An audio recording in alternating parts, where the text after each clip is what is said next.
દરેક નીતિની સામે કાયદાની રીતે ઊભો રહેતો SSK ન્યૂઝ ચેનલ। સુરત મહાનગરપાલિકાના લાંચિયા બાબુઓ ફરી એસીબીના હાથે ઝડપાયા છે। ફૂડ લાયસન્સ આપવા 45,000ની લાંચ લેનાર 1 લાખનો પગારદાર સહિત 2 અધિકારીને એસીબીએ ઝડપી પાડતા લાંચિયા અધિકારીઓમાં ફફડાટ જોવા મળ્યો હતો।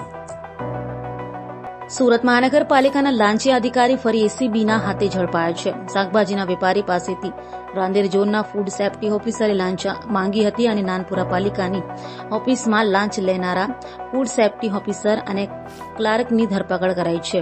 શાકભાજી વેપારીને ફૂડ લાયસન્સ આપવા 45,000 લાંચ લેનાર 1.5 લાખનો પગારદાર પાલિકાના food safety officer Hemen Gohil અને વહીવટી ક્લાર્ક ગુલામ યાસીન શેખને એસીબીએ ઝડપી પાડ્યા હતા।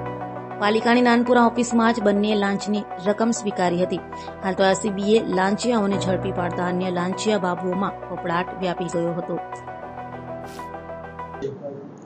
એક ફરિયાદીની ફરિયાદ મળેલ કે શાકભાજીનું વેચાણ કરવા માટેનું લાયસન્સની જરૂરિયાત હોય તેઓએ એક ઓનલાઈન અરજી કરેલી, જે અરજીના કામે લાયસન્સ મેળવવા જે અરજી કરેલ એમાં લાયસન્સ આપવા માટે SMC Rander zone food safety officer Hemen Gohil તથા વહીવટી ક્લાર્ક તરીકે ફરજ બજાવતા ગુલામ શેખ નાઓએ લાયસન્સ આપવાના અવેજ પેટે 45,000 રૂપિયાની લાંચની માગણી કરેલી, જે લાંચ લેતામાં હેમેન તથા ગુલામ શેખ પકડાઈ ગયેલ હોય તેઓ વિરુદ્ધ કાયદેસર કાર્યવાહી કરી અને ગુનો રજીસ્ટર કરવામાં આવેલ છે અને આગળ તપાસ ચાલુ છે।